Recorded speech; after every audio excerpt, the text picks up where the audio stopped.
അങ്ങനെ പാകിസ്ഥാന്റെ വക അടുത്ത കോമഡി ഷോ വീണ്ടും അരങ്ങേറിയിരിക്കുകയാണ്. കയ്യിൽ പണമില്ലാതെ രാജ്യം മുഴുവൻ പട്ടിണി കിടക്കുമ്പോൾ തുർക്കിയുടെയും ചൈനയുടെയും കയ്യിൽ നിന്ന് ആയുധങ്ങൾ വാങ്ങിക്കൂട്ടുന്ന തിരക്കിലാണ് പാകിസ്ഥാൻ സൈന്യം. ലോകത്തിന്റെ മുന്നിൽ പാവം കളിക്കുകയും രാത്രിയുടെ മറവിൽ ആയുധങ്ങൾ കടത്തുകയും ചെയ്യുന്ന ഇവരുടെ ഇരട്ടത്താപ്പ് ഇപ്പോൾ അന്താരാഷ്ട്ര തലത്തിൽ തന്നെ വലിയ ചർച്ചയായിരിക്കുകയാണ്. സംഭവം വീണ്ടും ഒരു യുദ്ധത്തിന് തയ്യാറെടുക്കുകയാണ് പാകിസ്ഥാൻ. ആരുടെയൊക്കെയോ കയ്യിൽ നിന്ന് അടി വാങ്ങാൻ വീണ്ടും രംഗത്തിറങ്ങി എന്ന് പറയുന്നതാവും ശരി. സംഗതി എന്താണെന്നല്ലേ? ലോകത്തെ ഞെട്ടിച്ചുകൊണ്ട് പാകിസ്ഥാനിലേക്ക് തുർക്കിയിൽ നിന്നും ചൈനയിൽ നിന്നും വൻതോതിൽ ആയുധങ്ങൾ എത്തിയിരിക്കുകയാണ്. അതും പരസ്യമായിട്ടല്ല, ആരും കാണാതെ രാത്രിയുടെ മറവിൽ എന്നാണ് റിപ്പോർട്ടുകൾ സൂചിപ്പിക്കുന്നത്. വെറും 60 മണിക്കൂറിനുള്ളിലാണ് ഇത്രയും വലിയ രഹസ്യ നീക്കം നടന്നിരിക്കുന്നത്. റാവൽപിണ്ടിയിലെ നൂർഖാൻ എയർബേസിലും കറാച്ചിയിലെ എയർബേസിലുമൊക്കെ തുർക്കിയുടെയും ചൈനയുടെയും സൈനിക വിമാനങ്ങൾ വന്നിറങ്ങി. പാകിസ്ഥാന്റെ പക്കൽ സാധാരണ ജനങ്ങൾക്ക് കൊടുക്കാൻ കാശില്ല. പക്ഷേ തുർക്കിയുടെ വലിയ ഡ്രോണുകളും മിസൈലുകളും ഒക്കെ വാങ്ങിക്കൂട്ടാൻ മാത്രം യാതൊരു കുറവുമില്ല. സ്വന്തം നാട്ടിൽ ബലൂചിസ്ഥാനിലും മറ്റും സ്വന്തം ജനങ്ങളുടെ മുന്നിൽ തന്നെ അടി വാങ്ങി നിൽക്കുന്ന പാകിസ്ഥാൻ സൈന്യത്തിന് രാജ്യത്തെ പ്രശ്നങ്ങൾ പരിഹരിക്കാൻ ബുദ്ധിയില്ലെങ്കിലും വീണ്ടും കുഴപ്പങ്ങൾ ഉണ്ടാക്കാൻ ഈ ആയുധങ്ങൾ വേണം. ഇവിടെ മറ്റൊരു കാര്യം എന്താണെന്ന് വെച്ചാൽ, പാകിസ്ഥാന്റെ ഈ ബുദ്ധിശൂന്യതയ്ക്ക് ഒപ്പം തുള്ളാൻ തുർക്കി അല്ലാതെ വേറെ ഏത് രാജ്യത്തിനാണ് കഴിയുക? സൗദി അറേബ്യ ഒക്കെ ചേർന്ന് വലിയ പ്രതിരോധ കരാറുകൾ ഒപ്പിട്ടു എന്ന് കാണിച്ച് വലിയ വീമ്പിളക്കുമെങ്കിലും അടിയിൽ കൂടെ ഇമാതിരി പണികൾ ഒപ്പിക്കാൻ പാകിസ്ഥാനെ കഴിഞ്ഞേ ആളുള്ളൂ. എത്ര നാണം കെട്ടാലും പാകിസ്ഥാൻ നന്നാകില്ല എന്ന് ഈ സംഭവത്തിലൂടെ ഒരിക്കൽ കൂടി വ്യക്തമായിരിക്കുകയാണ്. എന്തായാലും ഈ രഹസ്യ ആയുധക്കെടുത്ത് അന്താരാഷ്ട്ര തലത്തിൽ വലിയ ചർച്ചയായി കഴിഞ്ഞു. യഥാർത്ഥത്തിൽ ഇതിനു പിന്നിൽ എന്താണ് നടക്കുന്നതെന്ന് നമുക്ക് പരിശോധിക്കാം. ഓഗസ്റ്റ് 19-നും 20-നും ഇടയിലുള്ള 3 ദിവസങ്ങളിലാണ് ഈ രഹസ്യ നീക്കങ്ങളെല്ലാം നടന്നത്. വെറും 60 മണിക്കൂറിനുള്ളിൽ പാകിസ്ഥാന്റെ പല വ്യോമതാവളങ്ങളിലേക്കും തുർക്കി ചൈനീസ് വിമാനങ്ങൾ വന്നു പോയിക്കൊണ്ടേയിരുന്നു. ഇതിൽ തുർക്കിയുടെ C-130, A-400M തുടങ്ങിയ വലിയ സൈനിക വിമാനങ്ങളാണ് ആയുധങ്ങളുമായി എത്തിയത്.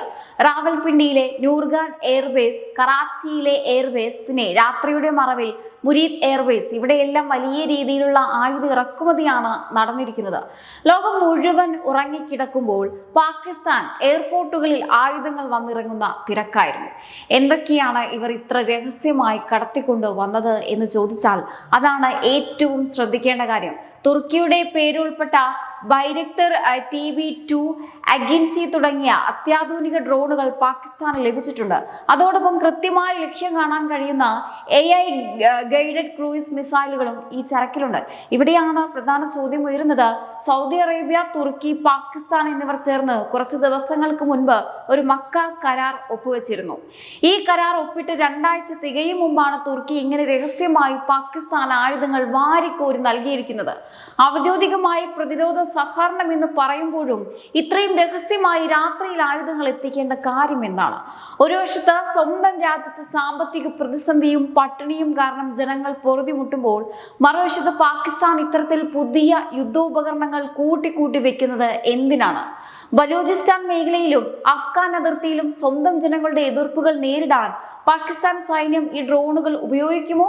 അതോ ഇന്ത്യക്കെതിരെ പുതിയ എന്തെങ്കിലും ഗൂഢാലോചനകൾ നടക്കുന്നുണ്ടോ എന്നൊക്കെയുള്ള വലിയ സംശയങ്ങളാണ് ഇപ്പോൾ എന്തായാലും ഉയർന്നു വരുന്നത്. തുർക്കിയുടെയും ചൈനയുടെയും സഹായത്തോടെ പാകിസ്ഥാൻ വീണ്ടും എന്തോ വലിയ അപകടത്തിന് കൂപ്പുകൂട്ടിയിരിക്കുകയാണ് എന്നത് വ്യക്തമാണ്. ലോകത്തിനു മുന്നിൽ പാവം കളിക്കുകയും അടിയിൽ കൂടെ ആയുധങ്ങൾ ശേഖരിക്കുകയും ചെയ്യുന്ന ഈ ഇരട്ടത്താപ്പാണ് ഇപ്പോൾ വലിയ ഒരു ചർച്ചയ്ക്ക് വഴിവെച്ചിരിക്കുന്നത്. ഈ ഒരു ആയുധക്കടത്തും ഈ വലിയ ഒരുക്കങ്ങളുമൊക്കെ ആരെ ലക്ഷ്യമാക്കിയാണ്? ഇന്ത്യക്കെതിരായ പുതിയ എന്തെങ്കിലും ഗൂഢാലോചനയോ അതോ സ്വന്തം രാജ്യത്തെ എരിഞ്ഞു കത്തുന്ന ബലൂചിസ്ഥാൻ പ്രക്ഷോഭങ്ങളെ അടിച്ചമർത്താനുള്ള തുരുപ്പ് ചീട്ടോ? ഒന്ന് ആലോചിച്ചു നോക്കിക്കേ. എന്തിനാണ് പാകിസ്ഥാൻ ഇത്ര പെട്ടെന്ന് ഇത്രയധികം അത്യാധുനിക ഡ്രോണുകളും മിസൈലുകളും രഹസ്യമായി ഇറക്കുമതി ചെയ്തത്?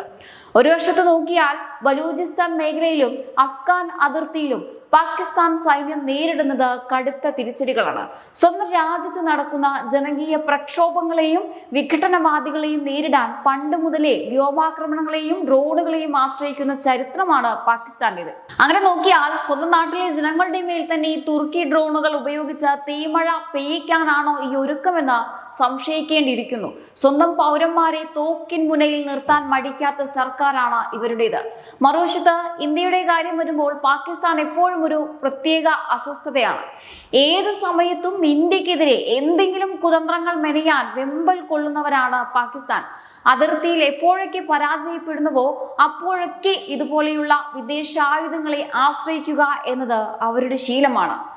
ബൈരക്തർ TB2 അഗൻസി ഡ്രോണുകളും AI മിസൈലുകളുമൊക്കെ എന്ത് ലക്ഷ്യത്തിനാണ് അതിർത്തിയിൽ എത്തിച്ചിരിക്കുന്നത് എന്നത് ഇന്ത്യൻ രഹസ്യാന്വേഷണ ഏജൻസികളും വളരെ ഗൗരവത്തോടെയാണ് ഇപ്പോൾ നിരീക്ഷിക്കുന്നത്. എന്തായാലും സ്വന്തം രാജ്യത്തെ ജനങ്ങൾക്ക് കഴിക്കാൻ വകയില്ലാതെ തെരുവിൽ നിൽക്കുമ്പോൾ അതിർത്തിയിൽ യുദ്ധഭീതി പരത്താനും ആഭ്യന്തര കലാപങ്ങൾ രൂക്ഷിതമായി അടിച്ചമർത്താനും പാകിസ്ഥാൻ നടത്തുന്ന ഈ കച്ചവടം ലോകത്തിനു മുന്നിൽ ഒരിക്കൽ കൂടി അവരുടെ യഥാർത്ഥ മുഖം തുറന്നു കാണിക്കുകയാണ്. പാകിസ്ഥാന്റെ കയ്യിൽ ചില്ലി കാശില്ല, ജനങ്ങൾക്ക് കഴിക്കാൻ ആഹാരമില്ല, രാജ്യം മുഴുവൻ കടക്കെണിയിലാണ്. പിന്നെ എവിടെ നിന്നാണ് ഈ കോടികൾ? ആരാണ് ഇതിന് പിന്നിൽ കാശ് മുടക്കുന്നത്? തുർക്കിയും ചൈനയും ആയുധം കൊടുക്കാൻ കാത്തിരിക്കുകയാണെന്നത് സത്യമാണ്. കാരണം ഇന്ത്യയോടുള്ള ഇവരുടെ ആ ഒരു ചൊറിച്ചിലും ലോകത്തിന് അറിയാവുന്നതല്ലേ. ഇന്ത്യ എങ്ങനെയും ഒതുക്കണമെന്ന ഒറ്റ അജണ്ടയിൽ ചൈനയും തുർക്കിയും പാകിസ്ഥാനും ഒരേ തൂവൽ പക്ഷികളായി മാറിയിരിക്കുകയാണ്. പക്ഷെ ആയുധങ്ങൾ വാങ്ങാൻ ലക്ഷങ്ങളും കോടികളും വേണമല്ലോ. ആ പണം എവിടെ നിന്ന് വരുന്നു എന്ന് ചോദിച്ചാൽ അവിടെയാണ് വേറൊരു കളി നടക്കുന്നത്. ഇനി ഏറ്റവും പ്രധാനപ്പെട്ട കാര്യം, മറ്റേതെങ്കിലും വലിയ രാജ്യങ്ങളുടെയോ രഹസ്യ ഫണ്ടുകളുടെയോ സഹായം ഇതിനു പിന്നിൽ ഉണ്ടോ എന്ന സംശയവും ശക്തമാണ്. ചുരുക്കത്തിൽ സ്വന്തം രാജ്യത്തെ ജനങ്ങളെ പട്ടിണിക്കിട്ടിട്ടാണെങ്കിലും ഇന്ത്യക്കെതിരെ കളിക്കാൻ ആയുധം കൂട്ടിവെക്കാൻ പാകിസ്ഥാൻ എന്തും ചെയ്യുമെന്നതിന്റെ തെളിവാണ് ഈ രഹസ്യ ഇടപാടുകൾ. പാകിസ്ഥാന്റെ ഉള്ളിലിരിപ്പ് എന്താണെന്ന് വെച്ചാൽ, ഇപ്പോൾ ലോകത്തെ പല വൻകിട രാജ്യങ്ങളും സ്വന്തം കാര്യങ്ങളിലും മറ്റ് അന്താരാഷ്ട്ര പ്രതിസന്ധികളിലും തിരക്കിലാണ്. അതുകൊണ്ട് ഇന്ത്യ ഒറ്റയ്ക്കാണ്, തക്ക സമയമാണിത് എന്നൊക്കെയാവും പാകിസ്ഥാനും ചൈനയും ചേർന്ന് കണക്ക് കൂട്ടുന്നത്. ഇപ്പോഴത്തെ സാഹചര്യത്തിൽ പാകിസ്ഥാന്റെ വലിയ സഹോദരൻ എന്ന് പറയുന്നത് ചൈനയാണല്ലോ. ചൈനയ്ക്ക് നന്നായി അറിയാം ഇന്ത്യയോട് ഒറ്റയ്ക്ക് ഏറ്റുമുട്ടിയാൽ കിട്ടുന്ന തിരിച്ചടി എന്തായിരിക്കുമെന്ന്. അതുകൊണ്ട് നേരിട്ട് കളിക്കാൻ നിൽക്കാതെ പാകിസ്ഥാനെ മുന്നിൽ നിർത്തി കളിപ്പിക്കുക എന്ന പഴയ തന്ത്രമാണ് ചൈനയും തുർക്കിയും ഇവിടെ പയറ്റുന്നത്. പാകിസ്ഥാനാകട്ടെ ചൈന വരുന്ന ആയുധങ്ങളും വാങ്ങി വീണ്ടും വീണ്ടും ഇന്ത്യക്കെതിരെ കൊമ്പ് കോർക്കാൻ ഇറങ്ങുന്നു. പക്ഷേ ഇവിടെ പാകിസ്ഥാൻ ഒരു കാര്യം മറന്നു പോകുന്നുണ്ട്. ഇത് പഴയ ഇന്ത്യ അല്ല. അന്ന് ഇന്ത്യ ഒറ്റയ്ക്കായിരുന്നിരിക്കാം, പക്ഷെ ഇന്ന് ഇന്ത്യയുടെ കരുത്തും പ്രതിരോധ സംവിധാനങ്ങളും അന്താരാഷ്ട്ര ബന്ധങ്ങളും ഏതൊരു ശത്രുവിനെയും വിറപ്പിക്കുന്ന രീതിയിൽ ശക്തമാണ്. പാകിസ്ഥാൻ ഇത്തരം വ്യാമോഹങ്ങളുമായി മുന്നോട്ട് പോയാൽ പണ്ട് കിട്ടിയതിനേക്കാൾ വലിയ പണിയായിരിക്കും ഇത്തവണ കിട്ടാൻ പോകുന്നത്. ചൈനയും തുർക്കിയും ചേർന്ന് ഇവരെ കൊണ്ട് എന്ത് ചെയ്യിച്ചാലും അതിന്റെ പ്രത്യാഘാതം പാകിസ്ഥാൻ തന്നെയായിരിക്കും അനുഭവിക്കേണ്ടി വരിക. എന്തായാലും പാകിസ്ഥാന്റെ ഈ കൊച്ചു ഒരു മോഹങ്ങളൊക്കെ ഇന്ത്യയുടെ കരുത്തിന് മുന്നിൽ എങ്ങനെയാണ് തകർന്ന് തരിപ്പണമാകുമെന്ന് നമുക്ക് കണ്ടു തന്നെ അറിയണം. പാകിസ്ഥാൻ എന്തൊക്കെ കണക്കുകൂട്ടലുകൾ കൂട്ടിയാലും ഒരു കാര്യം അവർ മനസ്സിലാക്കുന്നില്ല, ഇന്നത്തെ ഇന്ത്യ വെറും ഒരു കാഴ്ചക്കാരായി നോക്കി നിൽക്കില്ല. പാകിസ്ഥാൻ അതിർത്തിയിൽ തുർക്കിയുടെ ബൈരക്തർ ഡ്രോണുകളോ മറ്റോ ഏത് ഇറക്കുമതി ചെയ്താലും അതിനെയെല്ലാം നിമിഷ നേരം കൊണ്ട് പുറത്തുവിടാൻ അല്ലെങ്കിൽ പറത്തിവിടാൻ പോകുന്ന ആന്റി ഡ്രോൺ സിസ്റ്റങ്ങളും എല്ലാം ഇന്ന് ഇന്ത്യക്കുണ്ട്. ചൈനയും തുർക്കിയും ചേർന്ന് പാകിസ്ഥാന്റെ കയ്യിലേക്ക് വെച്ചു കൊടുക്കുന്നത് ആയുധമല്ല, മറിച്ച് അവരുടെ തന്നെ സർവനാശത്തിലേക്കുള്ള വഴിവിളക്കാണ് എന്ന് തന്നെ പറയാം. ഇനി ഒരു കാര്യം കൂടിയുണ്ട്, പാകിസ്ഥാൻ ജനങ്ങൾ ഇന്ന് നേരിടുന്നത് കടുത്ത പട്ടിണിയും വിലക്കയറ്റവുമാണ്. കയ്യിൽ കാശില്ലാതെ ലക്ഷക്കണക്കിന് ജനങ്ങൾ ഉള്ളപ്പോഴാണ് സർക്കാർ തുർക്കിയുടെയും ചൈനയുടെയും കോടികൾ വിലമതിക്കുന്ന യുദ്ധോപകരണങ്ങൾ വാങ്ങിക്കൂട്ടുന്നത്. സ്വന്തം രാജ്യത്തെ പൗരന്മാരുടെ വയറ്റത്തടിച്ച് കടം വാങ്ങി ആയുധം കൂട്ടിവെക്കുന്ന ഈ ഭരണാധികാരികൾ എന്നാണെന്ന് രക്ഷപ്പെടുക. ലോകം എത്ര തിരക്കിലാണെങ്കിലും ഇന്ത്യയുടെ സുരക്ഷാ ഏജൻസികളും നമ്മുടെ സൈന്യവും 24 മണിക്കൂറും കണ്ണു തുറന്ന് ഈ നീക്കങ്ങളെല്ലാം വീക്ഷിക്കുന്നുണ്ട് എന്ന കാര്യം പാകിസ്ഥാൻ മറന്നുപോയി. അപ്പോൾ സുഹൃത്തുക്കളെ, നിങ്ങളുടെ അഭിപ്രായത്തിൽ പാകിസ്ഥാന്റെ ഈ നീക്കങ്ങൾക്ക് ഇന്ത്യ എങ്ങനെയായിരിക്കും ശക്തമായ മറുപടി നൽകുക? തീർച്ചയായിട്ടും ഈ ഒരു വിഷയത്തെക്കുറിച്ചുള്ള നിങ്ങളുടെ അഭിപ്രായങ്ങൾ താഴെ കമന്റ് ബോക്സിൽ രേഖപ്പെടുത്തുക. മറ്റൊരു വിഷയവുമായി വീണ്ടും കാണാം. നന്ദി.